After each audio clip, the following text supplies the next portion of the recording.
Hello बच्चों, मैं विशाल सोनी आप सभी का इस ऑनलाइन प्लेटफॉर्म पर स्वागत करता हूं। बच्चों, आप सभी कैसे हो? आई होप कि आप स्वस्थ होंगे, मस्त होंगे और बेटा अपनी पढ़ाई को लेकर बेटा व्यस्त होंगे। आपके लिए कुछ लाइनें लेकर आए हैं। हम समझदार इतने कि उनका झूठ पकड़ लेते हैं और उनके दीवाने भी इतने कि फिर भी यकीन कर लेते हैं। ठीक है बेटा, तो चलिए चलते हैं आज की मॉक टेस्ट की श्रृंखला में। ये आज की 8वीं क्लास है बेटा। टेस्ट देखेंगे। ये एक थंबनेल जो लगा हुआ है तो इस पर एक बहुत प्यारा सा थंबनेल है, एक बच्चे ने भेजा था। एप्लीकेशन डाउन करने के बाद जो बच्चे पढ़ाई करते हैं वो इस तरीके से हंसते मुस्कुरा देते हैं। जो एप्लीकेशन डाउनलोड नहीं किए किताबों के जाल में फंसे रहते हैं अपने डाउट को लेकर। चलिए, तो हंसी मजाक हुआ बेटा। ये हमारी क्लासेज है जो रेगुलर चलती हैं। पहला चैप्टर अगर 10 के अगर कोई छात्र हैं, 9 के छात्र हैं तो 9 और 10 के बच्चों के लिए 7 बजे से क्लास चलती है, 8 बजे से क्लास चलती है। ये कल की क्लास जो है एप्लीकेशन पर चलेगी और इसमें पहला चैप्टर संख्या पद्धति 9 में और बेटा 10 में वास्तविक संख्याएं चल रही हैं।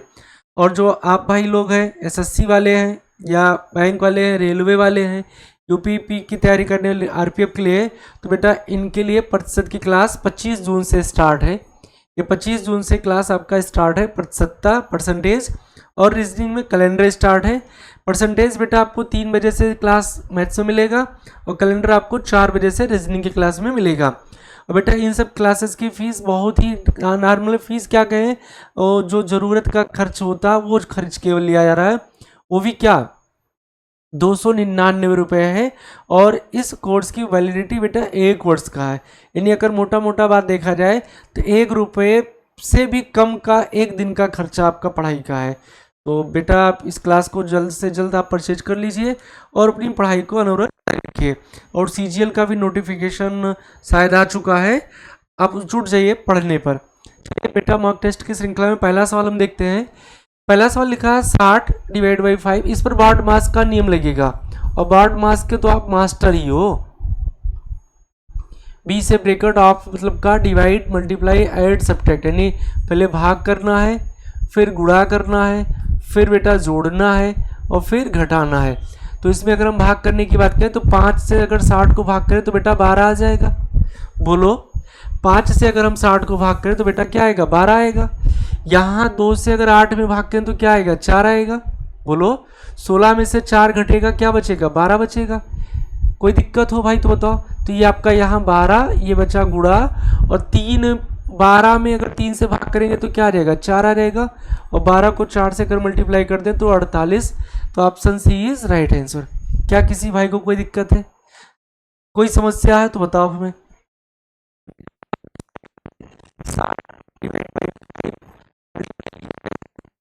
-8 डिवाइड किया गया 2 से, पूरे को डिवाइड किया गया 3 से। तो इसको अगर सरल करें इस ब्रैकेट को तो बेटा इस 2 से 8 में भाग करोगे आप, तो 2 से अगर 8 में भाग करेंगे क्या आएगा? 4 आएगा। इस ब्रैकेट का सरलीकरण पर वैल्यू क्या मिला? 12 तो मिला। इसको फिर डिवाइड करना है किससे? 3 से, और 3 से अगर इसको डिवाइड करते तो बेटा क्या आएगा? 4। यहाँ से यहाँ तक का सरलीकरण 4 लिखा है। 5 से 60 को भाग करेंगे तो बेटा 12 आएगा।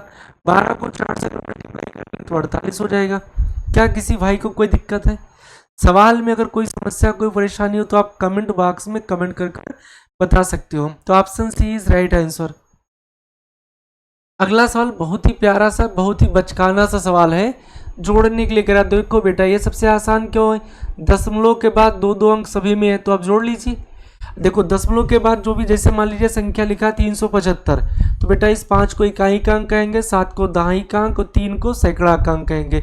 लेकिन अगर पॉइंट लगाकर कुछ लिखा जाए तो अब ये इकाई दही यहाँ से थोड़े होगा, ये तो इकाई दही यही है, लेकिन ये इसका 10वां भाग है। 10वां भाग है बेटा, ये इसका 100वां भाग है। कौन सा भाग है? 100वां भाग है। तो 10वां भाग है, 100वां भाग है। तो जब भी जोड़ने की बारी आती है तो 10वां भाग बेटा 10वां भाग में जुड़ेगा, 100वां भाग 100वें भाग में जुड़ेगा। तो ये 5 2 के साथ नहीं जाएगा, क्योंकि 5 इसका 100वां भाग है, इसमें 100वां भाग कुछ नहीं है तो क्या मान लेंगे? 0। तो अब जोड़ेंगे 5 में 0 जुड़ेगा 5, 2 में 2 जोड़ेंगे 4, पॉइंट अपना आ जाएगा। 5 और 6 11, 7 7 14, 1 15, 3 2 5 और 1 6, जुड़ गया। बस ये बातें आपको ध्यान देना, 10वां भाग 100वां भाग। तो अगर अपने सवाल को अगर हम बेटा ध्यान से देखें तो 100वां भाग 1 है, यहाँ 4 है, यहाँ 7, तो 1 4 5 7 12, 2 तो 2 तो इसमें देखो सभी में है, कोई ऑप्शन नहीं हटा। 12 4 1 5 7 12, हासिल आया 1, और फिर यहाँ 2 लिखा है, 5 लिखा, 7 7 8 15 1 16, तो ये देखो 6 6, ये यहाँ 7 यहाँ 5, ये 2 ऑप्शन हट गए, बाकी पहला दूसरा बचा। कितना हुआ था भाई, 3 5 8 8 और 16 के 6, हासिल एक आया। पॉइंट सब जगह आपके पास है ही। यहाँ पर इकाई अंक देखिए 3 और 6 9 9 18 1 19, यानी आपका फाइनल आंसर आया 19.62, यानी पहला ऑप्शन इज राइट आंसर। पहला ऑप्शन आपका क्या है, राइट आंसर है। अगले सवाल पर बेटा हम बढ़े। कह रहा 4/5 और 2/3 के बीच का अंतर बताइए। अंतर का मतलब 4/5 में से आपको 2/3 घटा देना है। जब भी इस तरीके से भिन्नों का अंतर या योगफल पूछे तो पहले हम हर का एलसीएम लेते हैं। 5 और 3 का एलसीएम क्या आएगा, 15 आएगा। 5 और 3 का एलसीएम क्या आएगा, 15 आएगा, और क्रॉस मल्टीप्लाई कर देते हैं। 12 में से अगर 10 घटाएंगे तो 2 बचेगा, और बट्टे में 15, तो फाइनल आंसर कितना आया, 2/15। 2/15 आपका सी ऑप्शन है। क्या किसी भाई को कोई दिक्कत है इस सब सवालों में? भाई ये मॉक टेस्ट चल रहा है इसलिए थोड़ा सा स्पीड में करवा रहे हैं, ज्यादा स्पीड में थोड़ा सा बढ़ाया है बस। अगले सवाल पर देखें। कह रहा संख्या 37, संख्या 37 को 2 ऐसे भागों में विभाजित करो कि एक भाग के 5 गुने और दूसरे भाग के 11 गुने का योग 227 है। इस सवाल को समझने से पहले थोड़ी सी बात मेरी समझ लीजिए। जैसे मान लीजिए आपके पिताजी के पास 100 रुपए है, ठीक है, इनके 2 बेटे हैं। मान लीजिए एक बेटा ए है, दूसरा बेटा बी है। अब पिताजी ने बेटा ए को 70 रुपया दे दिया। कितना रुपया दे दिया भाई, 70 रुपया। तो बताओ बी को कितना मिलेगा, बी को कितना मिले, 100 रुपये थे पिताजी के पास, 70 रुपये ए को दे दिए, तो अब 70 दे दिए तो 70 कम हो जाएगा। तो 100 में से अगर 70 घटा दे भाई तो आपका बचा कितना, 30। तो यानी बी को मिला 30 रुपया, बी को क्या मिला, 30 रुपया। इसी प्रकार से 37 को 2 भाग में बांटना है, पहले भाग में और दूसरे भाग में। अगर हम पहले भाग को x मान ले, पहले भाग को बेटा क्या मान ले, x मान ले, तो आप जानते हो दूसरा भाग क्या होगा। दूसरा भाग अगर हम निकालें तो इसमें दूसरा भाग क्या होगा बताओ। दूसरे भाग के लिए हम काम क्या करें कि टोटल में से पहले भाग को हम घटा दें। बेटा 37 में से x घटावेंगे तो आपका आ जाएगा 37 माइनस x। तो पहला भाग अगर x है तो दूसरा भाग 37 माइनस x होगा। क्लियर हुआ बात भाई। 37 रुपए थे, एक व्यक्ति को उसने x रुपया दे दिया, तो जो बचा क्या बचा, 37 में से x को घटा देंगे, यही तो बचा, तो ये उठाकर दूसरे को दे दिया। अब अगर हम सवाल पढ़ें तो कह रहा एक भाग के 5 गुना, तो इस पहले वाले भाग का बेटा कर देते हैं 5 गुना, दूसरे भाग के 11 गुना, दूसरे भाग का 11 गुना का योग, योग का मतलब जोड़, और ये कह रहा टोटल वैल्यू जो 227 है। बताओ प्यारे कोई दिक्कत है इस सवाल में? 5 को x से मल्टीप्लाई करेंगे तो बेटा 5x आ जाएगा। यहाँ ब्रैकेट खोल दे तो 11 77, 7 आया, 11 थे 33, 11 को x से गुणा कर देंगे तो 11x आएगा। बेटा ये 227 लिखा है। 5x में से x घटेगा, 5x में से 11x घटेगा तो बेटा 6x बचेगा। माइनस में क्यों, क्योंकि 5 और 11 में 11 बड़ा है, और बड़ी संख्या जो होती है उसी का गिनते हैं, तो 11 के आगे माइनस है। गौर से अगर देखो तो 227 दिया है, इस प्लस 407 को अगर पक्षांतर कर दे तो माइनस 407 जाएगा। तो ये आपका आया माइनस 6x बराबर, 7 में से 7 गई 0, 10 में से 2 गई 8, 3 में से 2 गई 1, तो माइनस 180, 6 कम 6, 6 3 18। बेटा x का मान कितना आ गया, 30। x का मान 30 निकला, x का मान क्या निकला बेटा, 30, यानी पहला भाग 30 है। x का मान अगर 30 निकला तो पहला भाग कितना निकला, 30। तो 37 में अगर 30 पहले को दे दिए तो दूसरे को कितना दिए बेटा, 7। तो 30 और 7 इसका ऑप्शन होगा डी, 30 और 7 इसका राइट आंसर होगा। क्या किसी भाई को कोई दिक्कत है? भाई मान लीजिए आपके पास 10 रुपए हैं, आपसे छोटे 2 भाई हैं, अगर आपसे तुरंत छोटे वाले भाई को 7 रुपए दे रहे हो तो उससे छोटे वाले भाई को कितना देंगे, 3 रुपया देंगे। तो 37 को ही 2 भागों में बांटना था, एक भाग हम मान लिए x है तो दूसरा भाग बेटा 37 माइनस x हो जाएगा। कह रहा था पहले का 5 गुना का जोड़ 227 है, बाकी सरलीकरण है, सरल कर लिए। अगले सवाल की तरफ अगर हम बढ़े, बेटा अगला सवाल लिखा हुआ छोटी से छोटी संख्या ज्ञात करें जिसमें 12, 16, 24 तथा 36 का भाग देने पर 5 शेष बचे। तो आज के बाद बेटा याद कर लिएगा, जब भी छोटी से छोटी संख्या कहे आपसे, कौन सी संख्या, छोटी से छोटी संख्या, तब आप लासा निकालोगे हमेशा, और बड़ी से बड़ी संख्या कहे तो आप मासा निकालोगे। तो इन संख्याओं का हम लासा निकाल लेते हैं, यानी एलसीएम निकाल लेते हैं। किसका एलसीएम बेटा, 12, 16, 24 और 36 निकाल लेते हैं बेटा। एलसीएम निकालने के लिए एक बहुत ही शानदार ट्रिक बता दें आपको। एलसीएम निकालने के लिए आप सबसे पहले बड़ी संख्या ढूंढा करो। सबसे बड़ी संख्या 36 है, तो 12, 3, 36 इस 12 से 36 कट रहा है, 36 से कम 36 कट रहा है। 16 के टेबल में 36 नहीं आएगा, 24 के टेबल में 36 नहीं आएगा, तो इसका एलसीएम 36 नहीं है।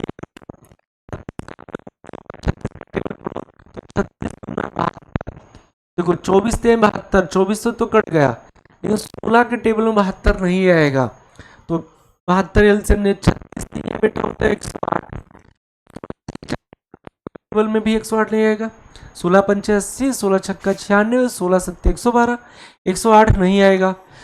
और 36 ते 108, 36 चौका 144, 16 में 144, तो 16 से कट गया। तो इसका मतलब इन चारों संख्याओं का एलसीएम आया आपका 144।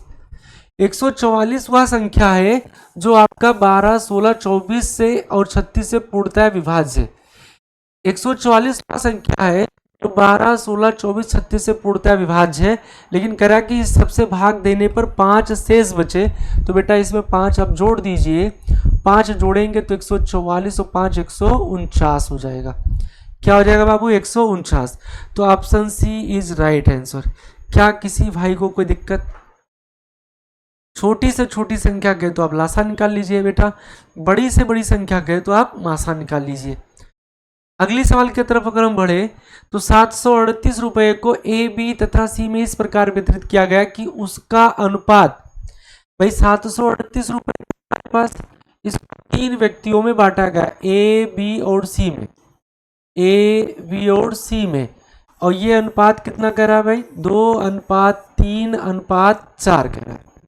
738 को ही तो बांटा गया है, जोड़ 738 होना चाहिए, और इन तीनों को अगर जोड़े बाबू तो 4, 7 तो 9 होगा। तो ये 9 यूनिट का मतलब 738 रुपए। 9 यूनिट का मतलब बेटा 738 रुपए। तो आप 1 यूनिट का मान निकाल लीजिए, और 1 यूनिट का मान निकाले तो 9 अट्ठे 72, 1 बचा 18, 9 दूनी 18, तो 1 यूनिट का मतलब बेटा आ गया 82 रुपए। तो आपसे पूछ रहा है कि बी का हिस्सा कितना है, किसका हिस्सा पूछ रहा है बाबू, बी का हिस्सा। तो बी का हिस्सा कितना, 3 यूनिट, तो आप 3 यूनिट का मान निकाल लीजिए यहाँ से। तो 1 यूनिट का मतलब 82, तो 3 यूनिट का मतलब 82 गुणे 3, और 82 गुणे 3 करे तो 3 दूनी 6 और 3 अट्ठे 24, 246, 246। Option B is right answer, 246। 82 थे यहाँ 246, 3 दूनी 6, 3 अट्ठे 24, 246, 246। क्या कोई दिक्कत है किसी भाई को सवाल में? अगर कोई दिक्कत है, कोई परेशानी है तो बताओ, आप कमेंट करके बता सकते हो। अगले सवाल की तरफ भाई बढ़े हम। दो संख्याएं किसी तीसरी संख्या की तुलना में क्रम से 20% और 50% अधिक है। ये तीसरी संख्या मान लेते हैं 100 है।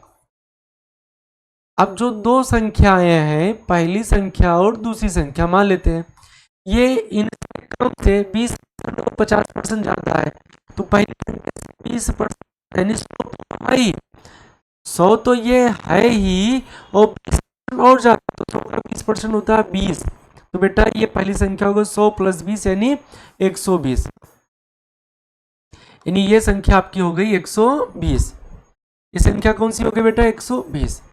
दूसरी संख्या इससे 50% ज्यादा, यानी 100 तो ये भी है, लेकिन 50% ज़्यादा, यानी 100+50। अगर हम 100+50 की बात करें तो 100+50 आपका हो जाएगा 150। क्या किसी भाई को कोई दिक्कत है इस सवाल में? फिर आगे देखें तो कह रहा है तब पहली संख्या दूसरी की कितनी परसेंट है। तो पहली संख्या दूसरी की कितनी परसेंट है, अधिक कम नहीं कर रहा है, तो सीधा आप इसे लिख दीजिए, कम ज़्यादा मत करिएगा।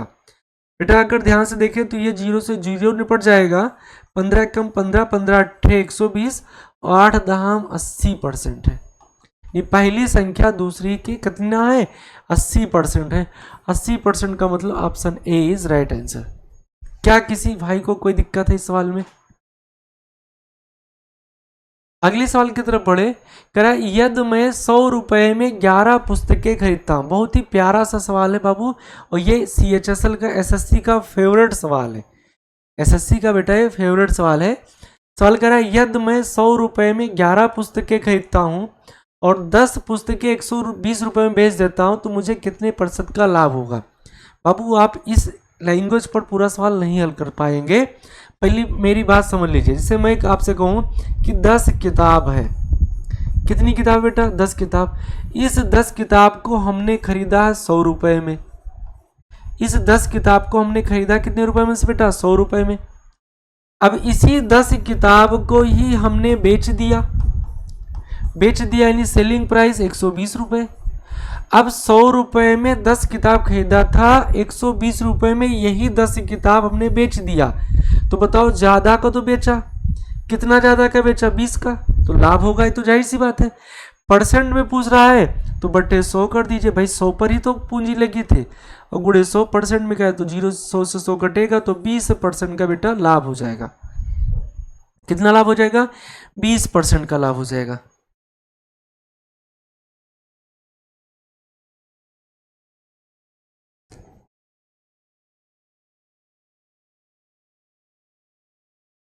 कितना लाभ हो जाएगा बेटा, 20% का। क्लियर है? तो ये हम लाभ इतनी आसानी से क्यों बता पाए, क्योंकि यहाँ वस्तुओं की संख्या समान थी।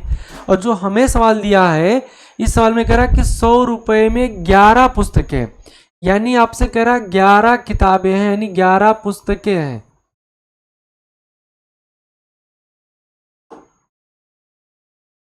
ग्यारह क्या है बेटा, पुस्तकें हैं। 11 पुस्तकों का जो CP दिया है वो आपको दिया है 100 रुपए। 11 पुस्तकों का CP कितना दिया, 100 रुपए। फिर कह रहा है कि 10 पुस्तकें हैं। इन 10 पुस्तकों का जो SP दिया है, सेलिंग प्राइस दिया 110 रुपए दिया। तो बताओ लाभ होगा। ये तो कन्फर्म है कि लाभ होगा उसे, ये तो भाई कन्फर्म है कि लाभ होगा, लेकिन कितने % का लाभ होगा, इस बात के लिए आपको पहले यहाँ पुस्तकों की संख्या समान करनी है। क्योंकि 11 पुस्तक खरीदा, 10 बेचा, तो एग्जैक्ट हम नहीं बता पाएंगे कितने का लाभ या कितने % का लाभ। तो पुस्तकों की संख्या अगर समान करें तो बेटा यहाँ 11 लिखा है, यहाँ 10, तो इसको 10 गुना कर दे, यानी इस वाले 10 से इसमें गुणा कर दे। तो जब पुस्तक की संख्या बढ़ गई तो उसका मूल दाम भी कुल बढ़ जाएगा। तो 10 गुना हो जाएगा, तो 100 दाम 1000। बेटा 100 दाम कितना होगा, 1000। यहाँ 11 से गुणा कर दीजिए, जो ऊपर संख्या लिखी उससे नीचे। तो यहाँ पुस्तक अगर 11 गुना हुआ तो बेटा दाम भी तो 11 गुना बढ़ेगा। तो 11 ग्राम 121, जीरो बढ़ेगा 1210 रुपए। बताओ कोई दिक्कत है? बेटा पुस्तक की संख्या समान करना, तो आप काम क्या करेंगे, जो ऊपर संख्या लिखी उससे नीचे वाले में गुणा कर दीजिए, नीचे जो संख्या लिखी ऊपर गुणा कर दीजिए।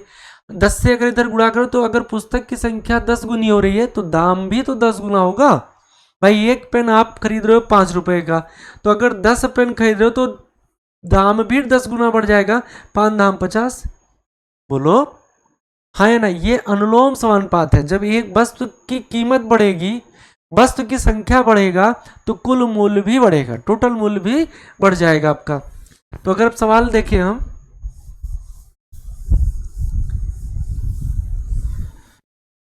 तो यहाँ 1000 का 210, तो बताओ बाबू कितने का लाभ हुआ, 10 का। कितने पर, 1000 पर। % में बदलना तो 100 से गुणा कर देंगे, 2 जीरो से 2 जीरो निपट जाएगा, ये 0 0 निपट जाएगा। आपके पास बेटा बचा 21% का लाभ। कितने का लाभ, 21% का लाभ। Option D is right answer. क्या किसी भाई को कोई दिक्कत है इस सवाल में?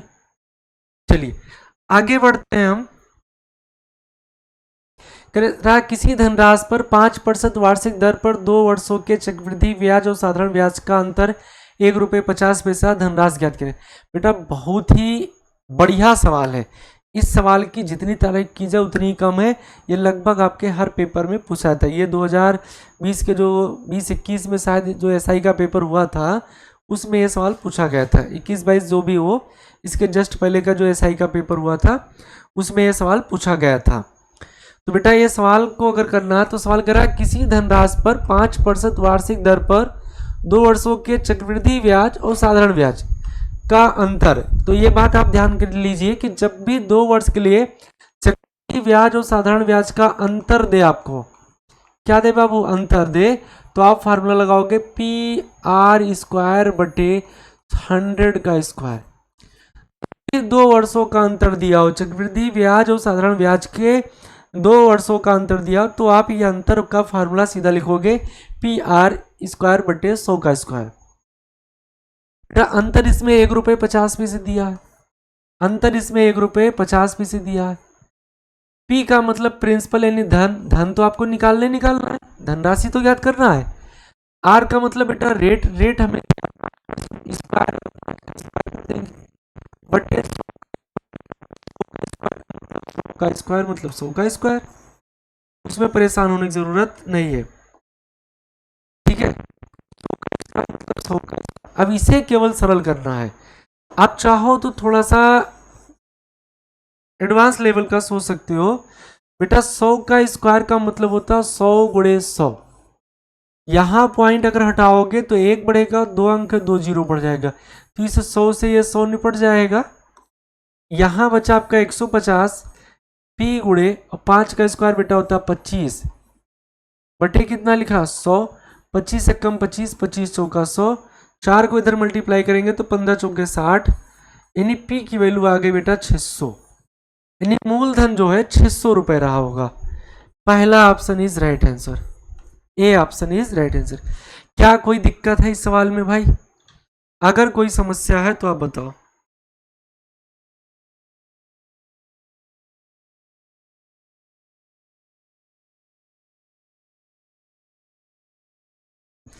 चलिए अगले सवाल की तरफ भाई बढ़े हम।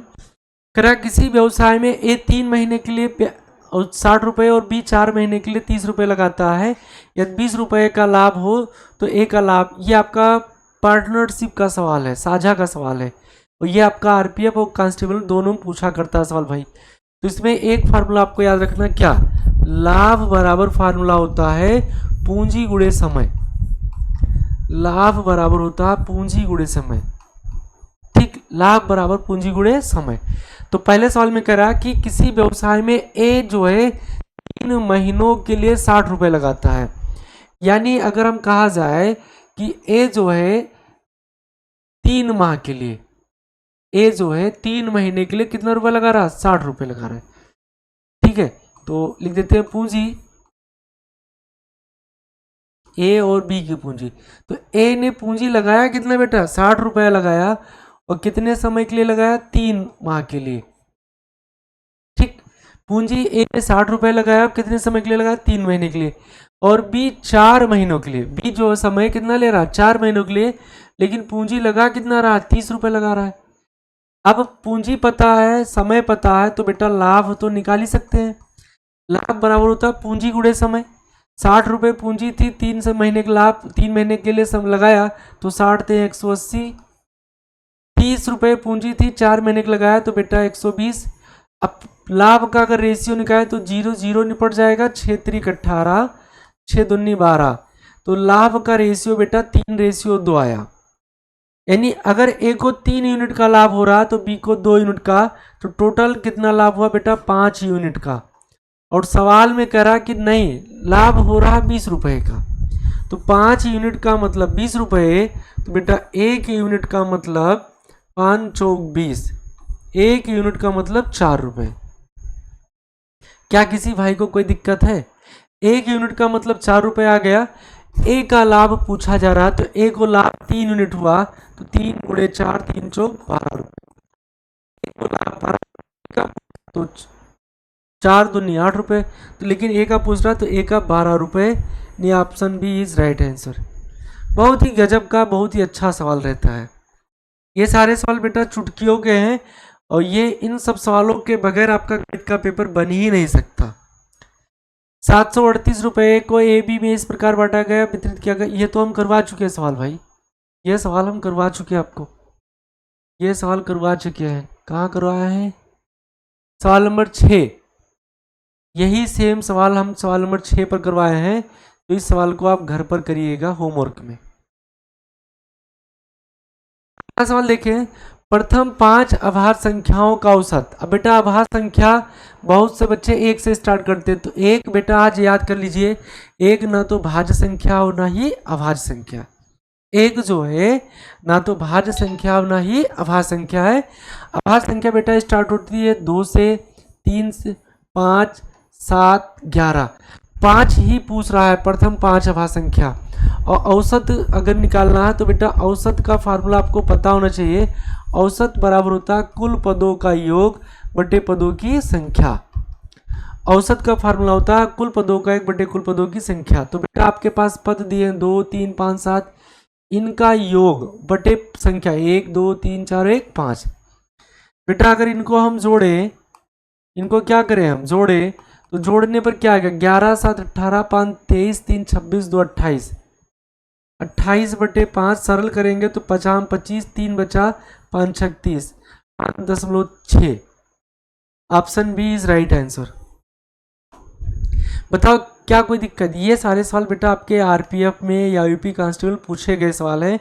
इन सब सवालों के बगैर आपका गणित का पेपर बन ही नहीं सकता। तो ये ऐसे सवाल है कि आप जो इनको मन लगाकर देख लो तो ये चिल्लाकर उत्तर दे देते हैं आपके। ये देखो कितना बेहतरीन सवाल है। कह रहा 3364 का वर्गमूल 58 है। तो देखो 3364 ये गलत लिखा है, यहाँ पॉइंट होना चाहिए, ये दशमलव है। 3364, 3364, 3364 सब जगह। तो अगर इसका वर्गमूल 58 है तो इसका वर्गमूल भी 58 ही होगा। यहाँ भी 33 पॉइंट को भी थोड़ा इग्नोर करो, तो 3364 है तो यहाँ भी वर्गमूल बेटा 58 ही होगा। अब थोड़ा सा परिवर्तन होगा, उस बात को समझिए। इसमें पॉइंट लगा, सवाल में पॉइंट नहीं लगा। अंडर रूट के अंदर है तो दशमलव बाद जोड़ा बना लिया कीजिए। जितने जोड़े बनेंगे उतने अंक बाद दशमलव लगेगा। तो यहाँ एक जोड़ा बना तो 1 अंक के बाद दशमलव लगा देंगे। यहाँ भी 3364 लिखा तो बेटा आपका 58 तो आएगा ही आएगा। पॉइंट के बाद देखो 2 जोड़े बने तो पॉइंट के बाद 2 अंक, यानी 2 अंकों के बाद दशमलव लगा देंगे, ये 1 और 2 अंक। यहाँ पे आ रहे देखे 3364 है तो वर्गमूल 58 तो आएगा आएगा। जोड़ा कितना बन रहा है? 3, तो 1 अंक 2 अंक और ये बन गया 3। अब लगा के देंगे दशमलव, ये इन सबका वर्गमूल हो गया, घबराने की जरूरत नहीं है। और दशमलव वाली संख्या को अभी हमने जोड़ना बताया था, शायद सवाल नंबर 2 था। यहाँ देखते क्या कि दशमलव के बाद 3 अंक है, यहाँ 2 अंक, यहाँ 1, यहाँ ये नहीं, तो सब में 3 अंक बना लेते हैं। तो इसमें 2 पहले से थे तो 1 बढ़ा दिए 0। इसमें 1 अंक है तो 2 0 बढ़ेगा। इसमें दशमलव है ही नहीं तो दशमलव लगाकर 3 0 बढ़ा लेंगे बेटा, बस। अब ये 10वां भाग 100वां हजारवां, 10वां 100वां हजारवां, 10वां 100वां हजारवां, 10वां 100वां हजारवां, तो हजारवां भाग हजारवें में जुड़ेगा, 100वां भाग 100 में जुड़ेगा। तो हजारवां जोड़े बेटा 8, ये 8 आ जाएगा आपका सीधा। 100वां भाग देखें तो बेटा 5 और 8 13 आएगा। 10वां भाग देखें तो 0 0 में एक हासिल जोड़ेंगे 1, 1 और 5 6, 6 8 14 हासिल आ गया बेटा 1। अब देखते हैं यहाँ भी पॉइंट है, पॉइंट लगा देंगे। पॉइंट के पहले कुछ नहीं लिखा है, यहाँ कितना लिखा है? 5 लिखा है, हासिल आया था ना। हासिल कितना? 5 8 13, 13 1 14 के 4 हासिल आया था 1। फिर यहाँ देखो पॉइंट 5 और 8 13 1 हासिल 14 के 4 हासिल आया 1। और बेटा 5 1 6 64.438। क्या किसी भाई को कोई दिक्कत है?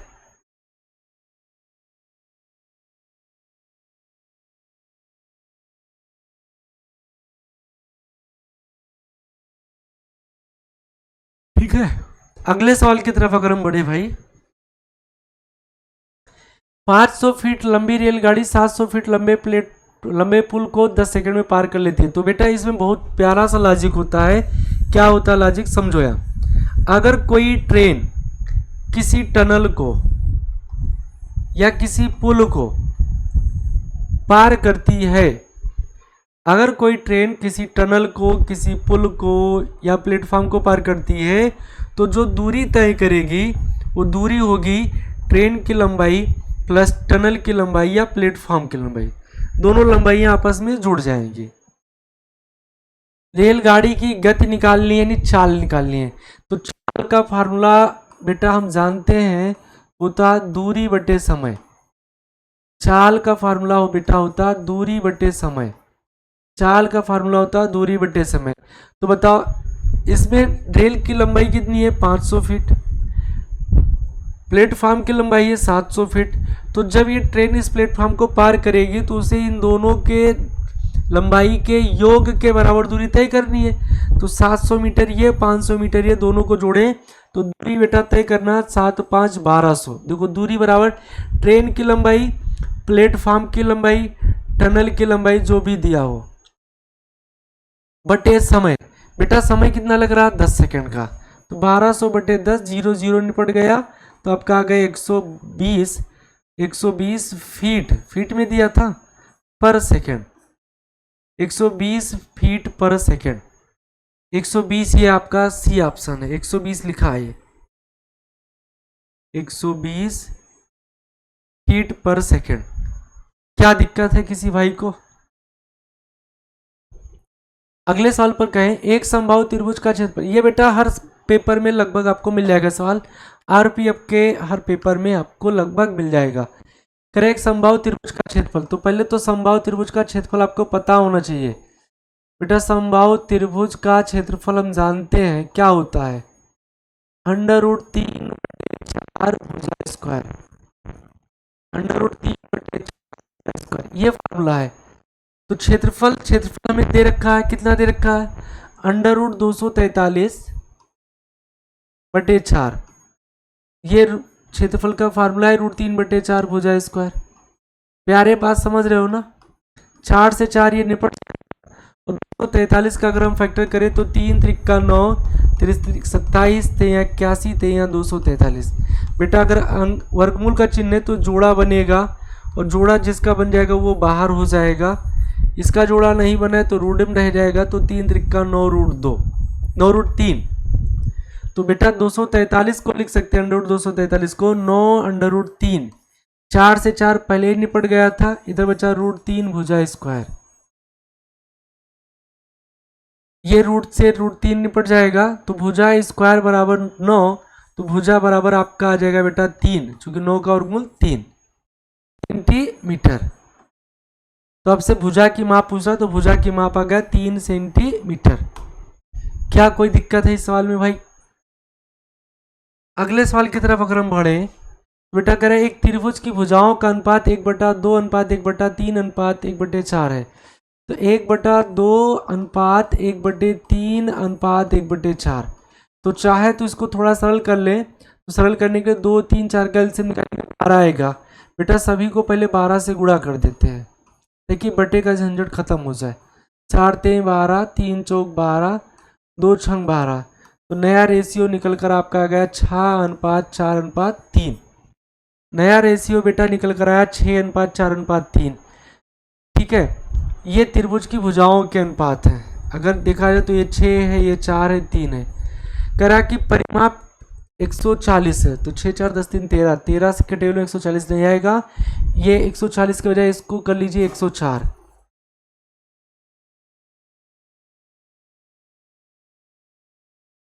ये आपका होगा 104, 104 रहेगा तभी सरल होगा। ठीक, चलिए अब इन भुजाओं का परिमाप का मतलब होता है भुजाओं का जोड़। तो 6 4 10 3 13, 6 4 3 13, तो 13 यूनिट हमारे ख्याल से हमारे हिसाब से परिमाप निकला। सवाल में परिमाप दे रखा है 104 सेंटीमीटर, तो 13 कम 13 और 13 8 104, ये 8 सेंटीमीटर हो गया। तो 1 यूनिट का मतलब 8 सेंटीमीटर। सबसे लंबी भुजा की लंबाई बताना, तो बेटा इसमें सबसे लंबी भुजा 6 तो है, तो 1 यूनिट का मतलब 8, तो 6 यूनिट का मतलब 6 × 48 सेंटीमीटर। भुजा की लंबाई 48 centimetre. Option B, B for Baahubali, B for Baahubali, B for Bheem, B for Bheem, B for Bheem. तो ये बेटा आपके थे सवाल टेस्ट के। बाकी के सवाल हम कल की क्लास में देखेंगे।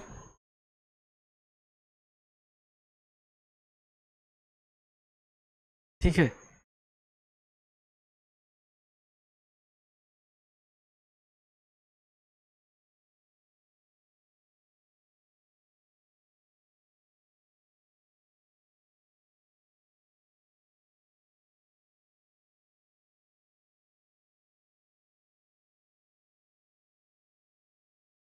चलिए एक लाइन और आपके लिए जाते जाते बोल देता हूँ, सुनिएगा बेटा ध्यान से।